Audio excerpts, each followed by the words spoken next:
Well, hello everyone. Today we are at the lab and we will look at this 3dB coupler, and we will discuss this evaluation board. What we can see here, it's actually a fine design of a device with matching options for a post-production, and you can see here how the designer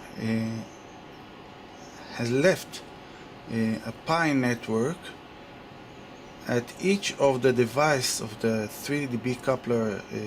By the way, this is a 700 to 2700 megahertz 3dB coupler, and the designer has left a pi network on each of the terminals of the device in order to do a post-production matching. You can see that in most of the cases this pi network has no use because the device is already matched. In this port, for instance, the designer only had to add a 0 ohm resistor just to short both the two terminals of this placement. And actually here in this port also there is only a 0 ohm, but here too, but here there is a small attenuator in order to do the matching. I would not prefer to use attenuator for matching unless it has a purpose of attenuation. If you want to do a matching, best is to use inductors and capacitors in order not to add loss to your system. And let's assume that we would have wanted to take the S parameters from this device. As you remember from the RF seminar and from the movie that you have seen there, the video that you have seen there, first I have to calibrate my network analyzer. When I calibrate the network analyzer, I have it calibrated to the reference plane here. But I don't want to measure the S parameter here. In order to add these S parameters of this device to a chain design or to a complete design of RF chain later on, I need to know the S parameters here, not here.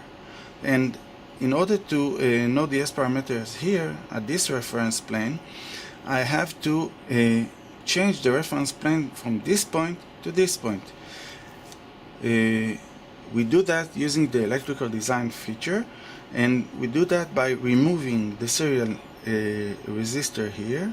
Then we will get an open circuit here. We will change the electrical delay of the network analyzer until all the frequencies will be gathered together at the point of open circuit in the Smith chart, on the right side of the Smith chart. And then in this way we actually moved the reference plane from here to here, because the electrical delay actually it's like adding a 50 ohm transmission line, and by that we moved it to here.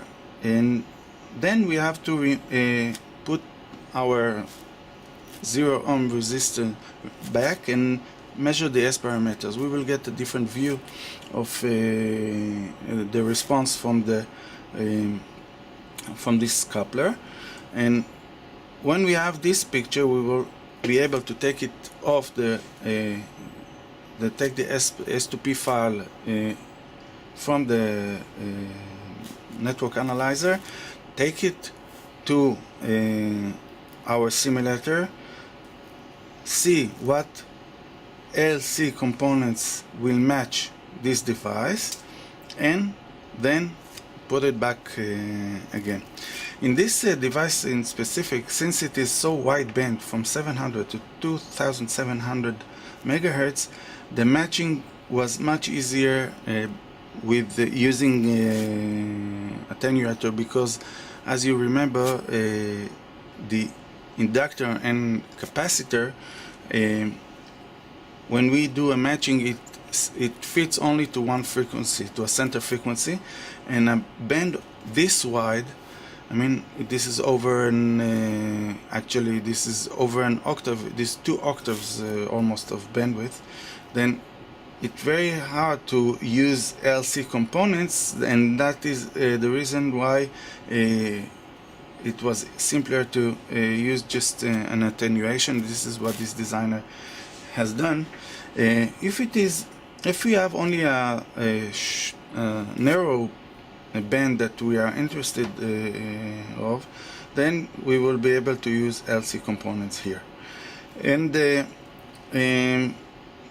when we are back from our simulator, we only have to implement once the components here, assuming they were simulated correctly, and when we place them, we will get a matching in one shot in the lab and one attempt, and we won't have to go to a try and error process as we have seen before. This is a fine way of preparing a device, of layout a device with a matching pi network.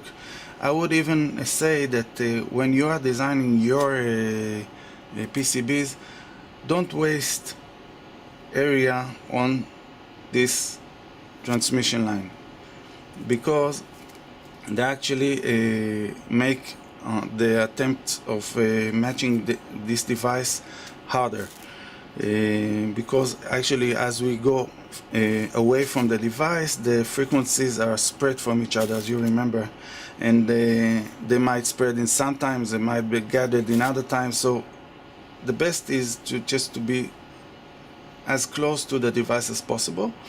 And if we want to match the connector, then we will have to add pi network for the connector as close to the connector as possible.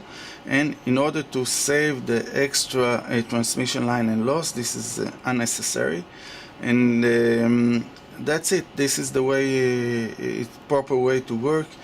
From this, when you have a large layout, then from between this device and the next device, it is always a good way of designing a layout to leave a pi network for matching in between. And if you don't have, if you are working in high frequencies where components are irrelevant, then you can put on the sides squares of copper, in which you can use later by shortening them to the transmission line and use them as parallel stubs. You can see this method in many high frequency applications.